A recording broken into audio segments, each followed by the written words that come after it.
ছেলেদের কত বছর বয়সে নামাজ ফরজ হয় এবং মেয়েদের কত বছর বয়সে নামাজ ফরজ হয়।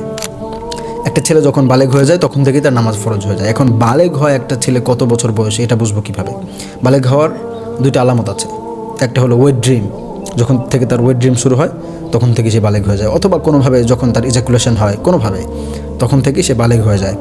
এখন ধরেন কোনো একটা ছেলে সে অসুস্থতার কারণে তার এই দুইটা আলামতের বা এই দুইটা সাইনের একটাও তার মধ্যে প্রকাশ পেল না বা একটাও তার ব্যাপারে জানা গেল না, তখন তো এই ক্ষেত্রে সে অসুস্থ, রাইট?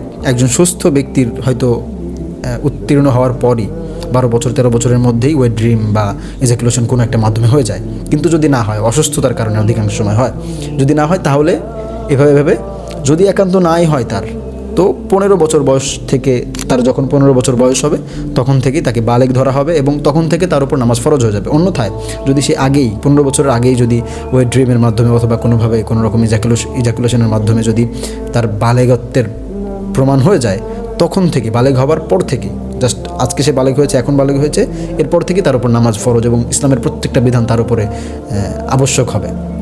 যেগুলো একজন বালেগ পুরুষের উপর আবশ্যক, তার উপর প্রত্যেকটা জিনিস আবশ্যক হবে।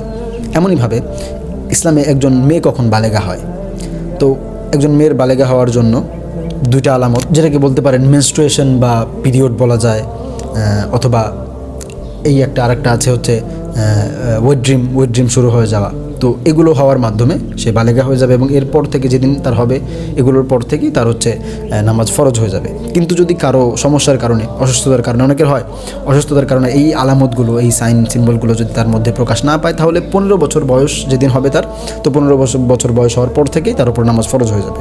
মূলত কথা হচ্ছে যে নামাজ ফরজ হয় বালেগ হলে, ছেলেরা বালেগ হলে এবং মেয়েরা বালেগা হলে।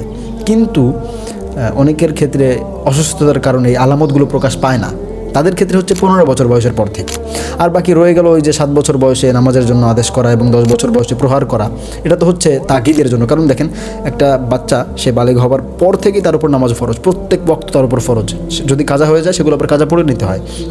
তো একটা বাচ্চা যখন হঠাৎ করে তার উপর নামাজ ফরজ হয়ে গেল, এরপর থেকে তাকে 5 ওয়াক্ত নামাজ পড়তে হবে, এটা তার জন্য কষ্টকর হয়ে যাবে। কিন্তু তো আপনি যদি একটা বাচ্চাকে 7 বছর থেকে অভ্যাস করান, 10 বছর বয়সে তাকে প্রহার করেন এবং সে যখন অভ্যস্ত হয়ে যায় 10 বছর বয়সে, তো 1-2 বছর পর যখন তার উপর ফরজ হয়ে যায়, তখন তার জন্য এটা ইজি হয়। নামাজ পড়ার ক্ষেত্রে, নামাজে যাওয়ার ক্ষেত্রে, সব দিক থেকে তার জন্য এটা ইজি হয়। এটা অভ্যস্ত করার জন্য এই যে 7 বছর 10 বছরের যেই আদেশ এবং প্রহারের যেই ব্যাপারটা, এটা হচ্ছে তার উপর যেন সহজ হয় বিষয়টা।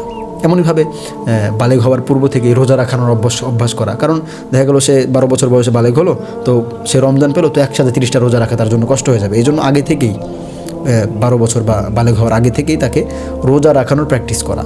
এবং আমরা অনেকে জেনে থাকি যে অনেক সময় হয় যে বাচ্চারা, দেখা গেলো বাপ মা মনে করে যে বাচ্চারা ছোট, 12 বছর 15 বছর বয়স হয়ে যাওয়ার পরেও মনে করেন যে বাচ্চারা ছোট, রোজা রাখার প্রয়োজন নাই। দেখেন, তার যদি রোজা ফরজ হয়ে থাকে আর আপনি যদি তাকে রোজা রাখতে না দেন, তাহলে কিন্তু আপনি গুনাহগার হবেন।